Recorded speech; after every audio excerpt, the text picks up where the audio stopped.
ప్రారంభమవుతున్న సందర్భంగా కేంద్ర ప్రభుత్వ వైఖరికి వ్యతిరేకంగా హైదరాబాద్ గాంధీ భవన్ లో భారీగా నిరసనలు చేపట్టారు కాంగ్రెస్ నాయకులు మరియు కాంగ్రెస్ కార్యకర్తలు. దీనికి సంబంధించి ప్రస్తుతం మనతో మాట్లాడడానికి ఉన్నాడు స్టేట్ మహిళా కాంగ్రెస్ అధ్యక్షురాలు సునీతారావు గారు. వారు ఏం చెప్తారో ఒకసారి విందాం. మేడం, ఏం చెప్తారు ఈరోజు జరిగిన సత్యాగ్రహ దీక్షకి సంబంధించి? సత్యాగ్రహ దీక్షకి నిజంగా కూడా బీజేపీ వాళ్ళకి ఎట్లాంటి అంటే విలువలు అనేది లేకుండా పోయింది సమాజంలో అని ఒకటైతే క్లియర్ కట్గా మెసేజ్ ఇస్తున్నారు. మహిళలకైతే ఎక్కడ కూడా వాళ్ళ పార్టీలో విలువ లేదు అని నేను అనుకుంటాను. ఎందుకంటే ఒక పక్కన చూస్తే ప్రెసిడెంట్గా నిలబడిన అభ్యర్థిని ఈరోజు ప్రెసిడెంట్ ద్రౌపది ముర్ము గారిని చేసినప్పుడు ఒక మహిళను కేసు క్లోజ్ చేసిన కేసును తీసి కాంగ్రెస్ అధినాయకురాల్ని పిలిపించి హరాస్మెంట్ చేయడం అనేది మేము ఖండిస్తున్నాం. దీనికి సంబంధించి బీజేపీని ఏమని హెచ్చరించబోతున్నారు? హెచ్చరించాల్సింది ఏమీ లేదు. వాళ్ళకు బుద్ధి చెప్పే విధంగా రాబోయే కాలంలో ఖచ్చితంగా మహిళా కాంగ్రెస్ అనేది కొట్లాడుతుంది. అక్కడ కాదు, ఎక్కడ కూడా వాళ్ళని తిరగనీయకుండా చేస్తాం. ఎందుకంటే ఎప్పుడో జరిగిన సంఘటన, అది నేషనల్ హెరాల్డ్, అది వాళ్ళ డబ్బులు కాదు, మనీ లాండరింగ్ కాదు, ఇది ఎక్కడ కూడా సంబంధం లేని ఇష్యూస్ తీసి ఈరోజు కేవలం భారత్ జోడో యాత్ర రాహుల్ గాంధీ గారు చేపడుతున్నారు కాబట్టి దాని సారాంశమే ఈ హరాస్మెంట్ అని మేము అనుకుంటున్నాం. రాహుల్ గాంధీ గారినే కానీ సోనియా గాంధీ గారి జవాబు చెప్పడానికి ఎక్కడ వెనకబోరు, వెనక తగ్గము. ఎందుకంటే కాంగ్రెస్ పార్టీ క్లీన్ ఉంది, క్లీన్ చిట్ బిఫోరే తీసుకొని క్లోజ్ చేసింది. ఏ కేసులు దొరకకుండా ఈరోజు బీజేపీకి ఈరోజు మమ్మల్ని హరాస్మెంట్ చేయడం అనేది తప్పని చెప్తున్నాం కాంగ్రెస్ పార్టీ తరఫున. ఓకే, అసలు కాంగ్రెస్ పరిస్థితి ఏంటి? అసలు కాంగ్రెస్లో ఏం జరుగుతుంది? కోమటిరెడ్డి రాజగోపాల్ రెడ్డి ఇష్యూ గురించి ఏం మాట్లాడతారు? మా అన్న ఏం తప్పు చేస్తాడని నేను అనుకోవట్లేదు. ఎందుకంటే ఎంత మీడియా సృష్టి అనుకుంటున్నారు. ప్రతి ఒక్కరికి ఒక ఒపీనియన్ ఉంటుంది. సో ఆయన వ్యక్తిగత ఒపీనియన్ చెప్పాడు కానీ పార్టీ మారుతున్నాను ఇక్కడ చెప్పట్లేదు. మీరే చెప్తున్నారు, మీడియా సృష్టిస్తున్నారు, పార్టీ మారుతున్నారు, చేస్తున్నారు అని చెప్పి ప్రతి ఒక్కటి మీడియాలో వచ్చినవే మేము చూస్తున్నాం. కానీ ఆయన వ్యక్తిగతంగా ఎక్కడైనా స్టేట్మెంట్ ఇచ్చాడా నేను పార్టీ మారుతున్నానని చెప్పేసి ఇచ్చినప్పుడు అప్పుడు ఆలోచించి మాట్లాడతాం. అమిత్ షాని కలిసి వచ్చారంట, మరి ఒక కాంగ్రెస్ శాసనసభ్యుడికి అమిత్ షాని కలవడం అవసరం అంటారా? అట్లా ఎందుకు అనుకుంటారు? అట్లా అంటే నేను మేయర్ని కలిశాను బోనాల్లో. మేయర్ని ఎందుకు కలిసింది? సునీతారావు అని, ఎందుకంటే ఒక రాష్ట్ర మహిళా కాంగ్రెస్ అధ్యక్షురాలని, ఆమె ఒక టీఆర్ఎస్కి సంబంధించిన మేయరు. ఆయన కూడా కలిసాం కదా, కలవడంలో తప్పేం లేదు. బేసిక్ ఎజెండా చాలా ప్రోగ్రామ్స్ ఉంటాయి, చాలా కార్యక్రమాలు ఉంటాయి. ఇప్పుడు దిద్దుబాటు చర్యలు, ఇప్పుడు ఫ్లడ్స్ వస్తున్నాయి, ఫ్లడ్ రిలీఫ్ ఫండ్ రాలేదనుకోండి, నేను వెళ్ళి కలుస్తాను, కేటీఆర్ని కూడా కలుస్తాను, కేసీఆర్ని కూడా కలుస్తాను. అంత మాత్రాన సునీతారావు వెళ్ళిపోయినట్టేనా? అట్లా కాదు కదా. రాజకీయాల కోసమే వెళ్ళారు కాదు, కొన్ని ప్రాజెక్ట్స్కి సంబంధించి చేసి ఎక్కడెక్కడ లోపాలు ఉన్నాయో దాని గురించి డిస్కస్ చేయడానికి వెళ్ళినానని చెప్పేసి రాజగోపాల్ అన్న చెప్పడం జరిగింది. అంటే ఈ విషయంలో అన్నయ్యకి చెల్లెమ్మ సపోర్ట్ అనుకోవచ్చా? కాంగ్రెస్ పార్టీకి చెల్లెల్ని, నేను సీనియర్ని, వాళ్ళతో పాటు కలిసి పనిచేశాను, అందరికీ ముద్దుల చెల్లెల్ని కాంగ్రెస్ పార్టీలో. కాబట్టి ప్రతి ఒక్క అన్న నాకు అదే గౌరవం ఇచ్చారు. మా అన్నలు ఇచ్చిన గౌరవం చెల్లెలు శిరసావిస్తుంది. కాబట్టి నాకు తెలిసి అయితే మా అన్న అయితే ఎటువంటి కామెంట్ చేయలేదని నేను అనుకుంటున్నాను. పార్టీ వదిలిపోతున్నాను అనేది మీడియా సృష్టి అని నేను ఇప్పటికీ ఖండిస్తున్నాను. లేటెస్ట్ న్యూస్ ఏంటంటే ఈటెల రాజేందర్ ఏమన్నారంటే టీఆర్ఎస్కి గట్టి పోటీ బీజేపీ, కాంగ్రెస్ ఎప్పటికీ కాలేదు. ఇప్పటికే టీఆర్ఎస్ ఎమ్మెల్యేలు కావచ్చు, కాంగ్రెస్ ఎమ్మెల్యేలు కావచ్చు నాతో టచ్లో ఉన్నారు. వారు ఎప్పుడు నేను పార్టీలోకి రమ్మంటే నేను వస్తారని చెప్పేసి ధీమా వ్యక్తం చేస్తున్నారు. మరి మీ పార్టీలో కాంగ్రెస్లో జంపు జిల్లాని ఎవరంటారు? జంపు జిల్లాను నేను కాదు, పోయిన వాళ్ళందరూ కూడా టీఆర్ఎస్లో ఉన్న వాళ్ళందరూ కూడా కాంగ్రెస్ వాళ్ళే. ఇక్కడి నుంచి పోయిన వాళ్ళనే అడుక్కొని కేసీఆర్ అక్కడ పెట్టుకున్నాడు. కానీ ఇప్పటికీ కండువా కూడా మార్చని నాయకులు ఉన్నారు. So I feel proud that they are Congress cadre, not TRS cadre. Still we say that BJP doesn't have any cadre at the ground level. అది స్ట్రెంథెన్ చేసుకోవడానికి చాలా సమయం పడుతుంది. కాంగ్రెస్ కార్యకర్తలు కరుడు కట్టిన కార్యకర్తలు అని అంటారు. మా గ్రాస్ రూట్ లెవెల్ కార్యకర్తలు కూడా ఉన్నారు. ఒక్క పిలుపు కాంగ్రెస్ రేవంత్ అన్న ఒక్క పిలుపు ఇచ్చినాడు అనుకోండి, రాత్రి పొద్దున కల్లా మీరు ఈడీ ఆఫీస్ చూసినట్టయితే మొత్తం సముద్రం లాగా నిండిపోయింది. ఈ విధంగానే నింపుకుంటూ వెళ్ళిపోతాం. కానీ మేము ఎక్కడ తగ్గేదే లేదని చెప్తున్నాం కాంగ్రెస్ అలా. కేటీఆర్కి కాల్ ఫ్రాక్చర్ అయింది, ఏ సినిమాలు చూడాలి ఓటీటీలో అని చెప్పేసి అంటున్నారు. మీరు ఏ సినిమాలు చూడాలని చెప్పేసి సజెషన్స్ ఇస్తారు? అసలు అయ్యా కొడుకులకి చిత్తశుద్ధి ఉందా? టీఆర్ఎస్ పార్టీ వాళ్ళకి ప్రజల మీద చిత్తశుద్ధి ఉందా అని ఒకటే క్వశ్చన్ అడుగుతా. ఎందుకంటే ఓటీటీలో సినిమాలు వేసుకొని నిజంగా కేటీఆర్కి కాలు ఇరిగిందంటావా, లేకపోతే వరదలలో తిరగాలని కాలు ఇరిగిందని చెప్తున్నారో నాకైతే అర్థం అవ్వట్లే. బేసిక్ ఒక పిక్చర్ పోస్ట్ చేసినట్టున్నారు రీసెంట్గా నేను చూశాను. అదే లంగాలు లుంగిలు కట్టుకుంటే బెటర్ కానీ టైట్ ట్రౌజర్ వేసుకొని ఇట్లా పెట్టేసి కాళ్ళు ఫోటో పంపించడం అది ఏందో నాకు అర్థం కాలేదు. మరి కాలి రీనోడు అయితే మరి లుంగి కట్టుకోవాలి కానీ మరి ఏ విధంగా టైట్ ట్రౌజర్ పిక్చర్ పోస్ట్ చేస్తారో నాకు తెలియదు. ఆ పోస్ట్ చేసినోడి కన్నా కొంచెం మతి ఉండాలని చెప్పి కాంగ్రెస్ పార్టీ తరఫున ఒక మహిళా అధ్యక్షురాలుగా నేను అడుగుతున్నా. ఎందుకంటే మీరు ఆ పిక్చర్ చూడండి, ఎవరైనా చూడండి, అది నిజంగా కూడా యాక్షన్ థ్రిల్లర్ కల్పించేటట్టు ఉన్నది కానీ ఎక్కడ కూడా నిజంగా దెబ్బ తగిలినట్టు ఆయన మొహంలో ఎక్కడ కూడా బాధ అనేది ఎక్కడ కనిపించట్లేదు. వరదల్లో కొట్టుకుపోతున్నారు ఒక పక్కన ప్రజలకు రిలీఫ్ ఫండ్ ఇవ్వట్లేదు, పోతున్న నాలాలు అన్నీ ఓపెన్ అయిపోయినాయి. డల్లాస్ చేస్తా అన్న కేటీఆర్ పాపం కాలు కొట్టుకొని కూర్చున్నాడా, నిజంగా కూడా ఎంత ఆశ్చర్యంగా అనిపిస్తుంది.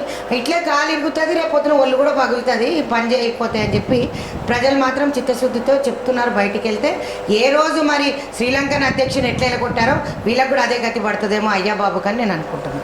ఈ సందర్భంగా మిడ్డీలు చెడ్డీలు లంగాలు అని చెప్పేసి అంటున్నారు కాబట్టి బట్టల రాజకీయం చేయదలిచారా సునీతారావు గారు? బట్టల రాజకీయం అనలేదు, టైట్ ట్రౌజర్. ఇప్పుడు ఫర్ ఎగ్జాంపుల్ అమ్మ, నీ పేరేంటో నాకు తెలియదు, నవ్య. ఇప్పుడు నీకు కాలికి దెబ్బ తగిలింది అనుకోండి, మీరు ఒక టైట్ ప్యాంటుతో కూర్చోగలుగుతారా? If your leg is fractured or if your leg is injured, okay. The other day in the dharna నా లెగ్ ఫ్రాక్చర్ అయింది, ఈ పక్కన ఎయిర్లైన్ ఫ్రాక్చర్స్ అయినప్పుడు నేను టైట్ వేసుకోలేను, బికాస్ బ్లడ్ సర్క్యులేషన్ అనేది ఆగిపోతుంది. దిస్ ఇస్ జనరల్ నాలెడ్జ్, నువ్వు నేను చెప్పాల్సింది కాదు. మిడ్డీలు చెడ్డీలు అనలేదు నేను. ఆయన లుంగి అన్న వేసుకోవచ్చు, కాకపోతే టైట్ ట్రౌజర్ వేసుకొని ఒక స్టిల్ ఇచ్చిండు కాబట్టి దాని మీద నేను కామెంట్ చేశాను మహిళా కాంగ్రెస్ అధ్యక్షురాలుగా. ఎందుకంటే ప్రజలకున్న చిత్తశుద్ధి బయటకు వచ్చి చూడాలి. ఓ పక్కన బండ్లు కొట్టుకుపోతున్నాయి, ఓ పక్కన మనుషులు కొట్టుకుపోతున్నారు, మ్యాన్హోల్లలో పడిపోతున్నారు. కేటీఆర్ మున్సిపల్ అడ్మినిస్ట్రేషన్ మంత్రి కదా, మరి ట్రౌజర్ వేసుకొని ఫోటో పెట్టే చిత్తశుద్ధి కూర్చొని అదే review video conference video calling చేసుకుంటూ ప్రజల సమస్యలు తెలుసుకుంటే చాలా బాగుంటుందని చెప్పి నా ఉద్దేశం కాబట్టి ఆ విధంగా అన్నాను. నేను ఒక తల్లిని కాబట్టి తల్లికి ఉన్న మనసు తెలుస్తుంది ఏం చేయాలి ఏం చేయొద్దని. బయట తిండి లేక అలమటిస్తున్నారు, తెచ్చుకున్న రేషన్ కూడా కొట్టుకుపోయిందని ఏడుస్తున్నారు జనాలు. కాబట్టి నేను అందుకే ఈ మాట అనడం జరిగింది. ఇప్పుడు ఇంకో విషయం చూసుకున్నట్టయితే ప్రధాని మోదీ హైదరాబాద్కి వచ్చినప్పుడు టీఆర్ఎస్ వాళ్ళు వెనుకకు వెళ్ళిపోతారు, బ్యానర్లు పెడతారు, పోస్టర్లు వేస్తారు, వాళ్ళు గొడవ పెట్టుకొని మేము వ్యతిరేకం అన్నట్టు చేస్తారు. మళ్ళీ రాహుల్ గాంధీ వస్తే వాళ్ళు టూరిస్ట్ అంటారు, ఈ మోడీ ఏమో మీరు కాశ్మీర్ వెళ్ళినప్పుడు మీరు టూరిస్ట్ అవుతారు కానీ దేశానికి ప్రధాని నేను ఎందుకు టూరిస్ట్ అవుతా అని చెప్పేసి బీజేపీ వర్గాలు టీఆర్ఎస్ వర్గాలు కొట్టుకుంటూ ఉంటాయి. మరి అసలు మధ్యలో మళ్ళీ తర్వాత కేసీఆర్ ఢిల్లీ వెళ్ళినప్పుడు కేసీఆర్ మోడీ బాగానే ఉంటారు, అసలు మధ్యలో కాంగ్రెస్ పరిస్థితి ఏంటి? అసలు ఇక్కడ రెండు గుడి పుట్టిన అలీబాబా చాలీస్ స్టోర్ సంగతి విన్నారు కదా, it is the same thing which is going on. So అందరి మీద సామాన్య ఎంపీల మీద కూడా దాడి చేసినప్పుడు కేసీఆర్ మీద బీజేపీ ఎందుకు దాడి చేయదు? ఈ ఒగల పలుకులు పలుకుతున్నాడు కదా బండి సంజయ్కి ఒకటే క్వశ్చన్ అడుగుతాను, అందులో ఉన్న పార్టీ వాళ్ళందరినీ అడుగుతాను. మీరు నిజంగా కూడా చిత్తశుద్ధి ఉంటే ఈరోజు టీఆర్ఎస్ ఇంత కాళేశ్వరంలో ప్రాజెక్టులో స్కామ్ జరిగింది అంటున్నారు, ఎక్కడెక్కడ స్కామ్ జరిగిందని అన్నప్పుడు అక్కడ మీరు ఎందుకు దాడి చేయట్లేదు? ఎక్కడ ఈ ఈడీలు ఎందుకు, ఈ సిబిఐలు ఎంక్వైరీలు వాళ్ళ మీద ఎందుకు వేయట్లేదు అని చెప్పి నేను స్ట్రైట్ క్వశ్చన్ అడుగుతున్నా. ఇక్కడ నుంచి అక్కడికి మూటలు వెళ్తున్నారు, కేసీఆర్ పోయిండు, మూట పట్టుకొని పోయినాడు, నోరు మూసుకొని కూర్చున్నాడు. నిజంగా చిత్తశుద్ధి ఉంటే మోదీ బయటికి వెళ్ళి మోదీ మమ్మల్ని హరాస్మెంట్ చేస్తున్నాడు. ఒక అధినేత్రి మా సోనియా గాంధీని ఒక మహిళను పట్టుకుని ఈరోజు హరాస్మెంట్ చేస్తున్నాడు. ఎందుకంటే ఆయనకు విలువల గురించి తెలియదు. మరి సంస్కృతి మతతత్వ రాజకీయాలు చేసేట్లా బీజేపీ రెడీగా ఉంటుంది కదా. మరి అట్లాంటప్పుడు తల్లికి చెల్లెకి పెళ్ళాంకి తేడా తెలియని మోదీకి మేము ఏమి చెప్పినా కూడా దండగానే, తాడు బొంగరం లేని మోదీ అని నేను ఇంతకన్నా ముందు నేను ఎందుకన్నా తెలుసా, బికాజ్ పెళ్ళాంని వదిలేసినాడు, తల్లిని గౌరవించే సిద్ధాంతం ఆయనకు తెలీదు. దేశ రాజకీయాలలో ఈ ఏకైక ప్రధాని ఈ విధంగా చేశాడు కాబట్టి నేను ఖండిస్తున్నాను. ఏ టైంలో ఎన్నికలు వచ్చినా కానీ ఎదుర్కోవడానికి కాంగ్రెస్ పార్టీ సిద్ధంగా ఉందా? అందుకు తగిన ఏర్పాట్లు అన్నీ ఉన్నాయా? ఎందుకు లేవు? ఖచ్చితంగా మా క్యాడర్ ఉంది, డబ్బులే. ప్రతి నియోజకవర్గానికి అభ్యర్థులు ఉన్నారా? మాకు ఉన్నారు, వాళ్ళకు ఉన్నారని మీరు వాళ్ళని అడగాలి. బీజేపీకి టీఆర్ఎస్కి అడగండి, ఎందుకంటే ఒకటేమో రీజనల్ పార్టీ, ఇంకోటి కూడా నేషనల్ పార్టీ కదా. వాళ్ళకు ఉన్నారా అడగండి. వాళ్ళకు ఉన్నారు అని మొత్తం బీజేపీ లిస్టు తెచ్చిన తర్వాత కాంగ్రెస్ని అడిగితే బాగుంటుంది అనుకుంటా. మీకు తెలియదేమో నవ్య, కాంగ్రెస్కి చాలా పెద్ద చరిత్ర ఉంది, చాలా పెద్ద నాయకత్వం ఉంది, చాలా గ్రాస్ రూట్ లెవెల్ క్యాడర్ కూడా చాలా స్ట్రెంథనింగ్గా ఉంది. కాకపోతే ఏంటంటే వీళ్ళు చేసే రాజకీయాలు మతతత్వ రాజకీయాలకు యూత్ కొంచెం డైవర్ట్ అయింది. దాంట్లో నుంచి వాళ్ళు బయటికి వేస్తే ఖచ్చితంగా కూడా కాంగ్రెస్ పార్టీ ఇంకా బలపడుతుందని చెప్పి కోరుకుంటారు. ఫైనల్లీ పార్టీ కోసం కష్టపడి పని చేస్తున్నారు. అన్ని పార్టీ ప్రోగ్రామ్స్లో కావచ్చు, బయట ఏ ధర్నా ఏదైనా సరే ఆ రోజు రాజ్భవన్ ముందు కూడా బాగా చేశారు. మీ పాత్ర బాగానే పోషిస్తున్నారు కాబట్టి వచ్చే ఎన్నికల్లో మీ పరిస్థితి ఎట్లుండే అవకాశం ఉంది? మా పరిస్థితి అంటే ఓపెన్గా చెప్పండి, అంటే వాట్ యు మీన్ బై పరిస్థితి? మీకు ఏదైనా పదవి వస్తుందా, లేకపోతే మిమ్మల్ని తీసి మూలన పెట్టేస్తే మీ పరిస్థితి ఏంటి అన్నట్టు? ఈ మహిళా కాంగ్రెస్ అధ్యక్షురాలు గత 30 సంవత్సరాలుగా కాంగ్రెస్ పార్టీలో ఉంది. ఏ రోజు పదవి ఆశపడి పనిచేసిన కార్యకర్తను కాదు నేను. కార్యకర్తగా, కార్యదర్శిగా, మహిళా ప్రెసిడెంట్గా, సిటీ మహిళా ప్రెసిడెంట్గా, సిటీ కాంగ్రెస్ జనరల్ సెక్రటరీగా, పీసీసీ జనరల్ సెక్రటరీగా, పీసీసీ 5 టర్మ్స్ సీనియర్ మోస్ట్ సెక్రటరీగా పనిచేశాను. కానీ పదవులు నేను ఎప్పుడు ఆశపడలేదు. కాంగ్రెస్ పార్టీ గుర్తించి మా అధినాయకత్వం ఇస్తుంది కాబట్టి గర్వపడి ఉన్నాను. ఓపెన్ స్వేచ్ఛ అనేది మహిళలకి కాంగ్రెస్ పార్టీలో దొరుకుతుంది. మహిళా శక్తి అనేది చాలా బలపడ్డది. మహిళా కాంగ్రెస్ అందరిట్లో ముందుందని చెప్పి నేను గర్వపడుతున్నాను. మహిళా కాంగ్రెస్ అంశాలలో ప్రతి దగ్గర ఎక్కడ చూసినా మేము మహిళా కాంగ్రెస్ ఆఫీస్కి వచ్చాము గాంధీ భవన్లో అంటే ఒక ప్లాటూన్ పోలీస్ దిగుతుంది. ఎందుకంటారు? అది మమ్మల్ని చూసి వాళ్ళు భయపడుతున్నారు. నిజంగా కూడా మహిళా శక్తి అనేది చాలా పెద్ద. 50% of vote bank is ladies. Today I mean high court advocate also and Mahila Congress president also, highest qualified and highest educated female in Congress party. నాకు ఏది రాలేదని నేను ఎప్పుడు బాధపడలేదు. సిద్ధాంతాల కోసం, కాంగ్రెస్ పార్టీ కోసం కష్టపడే వాళ్ళు మాత్రం ఖచ్చితంగా పనిచేస్తూ ఉంటారు. పదవులకు ఆశపడరు అని ఒకసారి తెలియజేస్తున్నాను. రేవంత్ రెడ్డి నాయకత్వం ఎలా ఉంది? రేవంత్ రెడ్డి నాయకత్వం బ్రహ్మాండంగా ఉంది. ఒక ఊపు వచ్చింది అని అంటే ప్రతి ఒక్కరు అంటే రేవంత్ రెడ్డి గారితో కలిసి అందరు సీనియర్లు కూడా వాళ్ళని నిజంగా కూడా చాలా ప్రమోట్ చేస్తున్నారు. కాబట్టి మా పాత్ర బాగున్నది. అసమ్మతి అనేది ప్రతి దగ్గర ఉంటుంది, ఇక్కడ ఉంటుంది, అక్కడ ఉంటుంది. మన పని మనం చేసుకోపోవడమే మా కార్యాచరణ. మహిళా కాంగ్రెస్ అధ్యక్షురాలుగా నా పని నేను చేసుకుపోతున్నా, పీసీసీ అధ్యక్షులుగా మా అన్న పని చేసుకుపోతున్నాడు. సో 2 జోడు గుర్రాలు జత అయితే ఎట్లా ఉరుకుతుంటుంది పార్టీ, అట్లా ఉరుకుతుంది కదా. కనిపించట్లేదా? కనిపిస్తుంది కదమ్మా Navya. So now you are interviewing me after that. Why? Because you can see that publicity with Mahila Congress. So you're taking my interview. లేకపోతే నువ్వు కూడా వచ్చేదాన్ని కాదు కదా నా ఇంటర్వ్యూ తీసుకోవడానికి. అంతేనా? Yes, because women are very powerful. Self respect అనేది చాలా ఇంపార్టెంట్. ఎక్కడ కూడా మా చెల్లెళ్ళకి ఇక్కడ కూడా పెద్దపీట వేయకపోతే ఖచ్చితంగా మహిళా కాంగ్రెస్ అధ్యక్షురాలుగా కొట్లాడతా. నాకు పదవి వస్తేనే కొట్లాడతాను, పదవి రాకపోతే కొట్లాడినా. నేను సిద్ధాంతాల్లో పనిచేసేదాన్ని నేను కాదు. అందరు అన్నలతో కలిసి పనిచేసి ఈరోజు అందరి ఆశీర్వాదంతో నేను ఈరోజు ముందుకు ఉరుకుతున్నానంటే, మేము ఎక్కడన్నా అరెస్ట్ చేస్తే కాంగ్రెస్లో ఉన్న పెద్ద లీడర్స్ అందరూ కూడా అక్కడికి వచ్చి పరామర్శించడం జరుగుతుంది.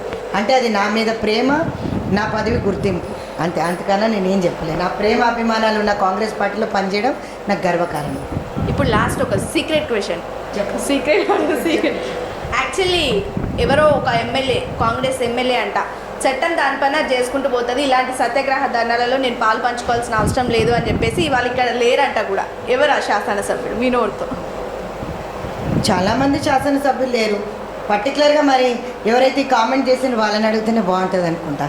బికాజ్ ఇక్కడ మా దగ్గర ఉన్న 3 ఎంపీలు ఉన్నారు, మరి ఎవరు కనపడలేదు నాకు ఈరోజు. కోమటిరెడ్డి సిఎల్పి గారు అయితే ఉన్నారు, మరి ఇంకెవరు లేరు. మా సీతక్క కూడా ఇక్కడే ఉంది. అది మీరు చెప్పాలి. ఈతారెడ్డికి ఇక్కడే ఉంది, ఇంకెవరు కనపడలేదు. నాకు మరి గుర్తుండి లే గుర్తుండి మరి నాకు తెలిసి అయితే అందరూ మా దగ్గర మాకు హైకమాండ్ నుంచి ఒకటి మీకు మొన్న ఉత్తర్వులు జారీ చేశారు, మీకు తెలియదు అనుకుంటా బహుశా. కాంగ్రెస్ పార్టీలో ప్రతి ఒక్కరు ఎవరెవరు ఇక్కడ పనిచేస్తున్న శాసనసభ్యులే కానీ, ఎమ్మెల్యేలే కానీ, ఎంపీలే కానీ వాళ్ళ నియోజకవర్గాలలో పరిమితం కావాలి, గాంధీ భవన్లో ఉండకూడదు అని చెప్పి మా రాహుల్ గాంధీ గారు ఖచ్చితంగా. అది వేరే విషయం. కానీ ఇలాంటి నేను రాను, చట్టం చేసుకుంటుంది, నేను వచ్చి పాలు పంచుకోవాల్సిన అవసరం ఏముంది సోనియా గాంధీ తరపు నుంచి అని చెప్పేసి అన్నారంట. అదే ఎవరన్నారు? రాలేదు. మరి మీరు అంటున్నారు కాబట్టి నేను వింటున్నాను ఇప్పుడే, కాబట్టి నా దృష్టికి రాలేదు. నాకు సంబంధించి ఇప్పుడు మీరు మాట్లాడిన దానికైతే ఒకటే చెప్తాను. చాలామంది ఉన్నారు ఇక్కడ నుంచి ఎంపికైన వాళ్ళు కూడా ఉండిపోయిన వాళ్ళు ఉన్నారు, ఇక్కడ ఉన్న వాళ్ళు ఉన్నారు. కానీ ఏదైనా వర్క్ రీత్యా ఆ విధంగా రాకుండా ఉండొచ్చేకేమో, కానీ మీరు అన్నదాన్ని మాత్రం అసత్యం అని నేను అనుకుంటాను. ఎందుకంటే ఎవరో పని పాట లేని వాళ్ళు చేస్తున్న కామెంట్స్ అని నేను అనుకుంటాను. అదే ఇందాక ఈ విషయం చెప్పింది స్టేజ్ మీద ఒక గెస్ట్, ఆ గెస్ట్కి పని పాట లేదు అంటున్నారా మీరు? ఆ గెస్ట్ నేను వినలేదు. చెప్పింది ఎవరు అనుకుంటున్నారు? మహేష్ గారు. మహేష్ కుమార్ గౌడ్ ఆ, ఏం మరి మహేష్ అన్న అంటే ఆయనకు పని పాట లేదంటున్నారా మీరు? అయ్యో సారీ అమ్మ అట్లా కాదు కానీ మహేష్ అన్న ఉన్నట్టు అంటే మహేష్ అన్న మాట్లాడినప్పుడు నేను రాలేదు, నేను వినలేదు. అప్పుడు అంటే నేను లేట్గా వచ్చింది. మరి ఈ కామెంట్స్ నేను ఎవరైనా క్యాడర్ చేస్తారేమో అని అనుకున్నాను, ఎందుకంటే క్యాడర్లో ఇట్లాంటి కామెంట్స్ కామనే కదా. సో అట్లా అన్నారు అనుకున్నా, కానీ ఒక వర్కింగ్ ప్రెసిడెంట్ బాధ్యతాయుతంగా మాట్లాడానని అయితే నేను అనుకోను. మరి మహేష్ అన్న ఇట్లా మాట్లాడాడంటే ఒకసారి కనుక్కోవాల్సిందే, నేను కనుక్కుంటాను ఇప్పుడు, ఎందుకంటే నాకు తెలియదు. మరి పని పాట లేకుండానే ఏ ఎమ్మెల్యేను శాసనసభ్యులను అగౌరవపరుస్తూ ఆయన ఎప్పుడు మాట్లాడిన దాఖలా లేవు. మరి ఎందుకు మాట్లాడినాడో నేను ఇప్పుడు కనుక్కుంటాను. ఇప్పుడు చెప్పారు కాబట్టి నేను మాట్లాడతాను. Okay, thank you ma'am, thank you so much.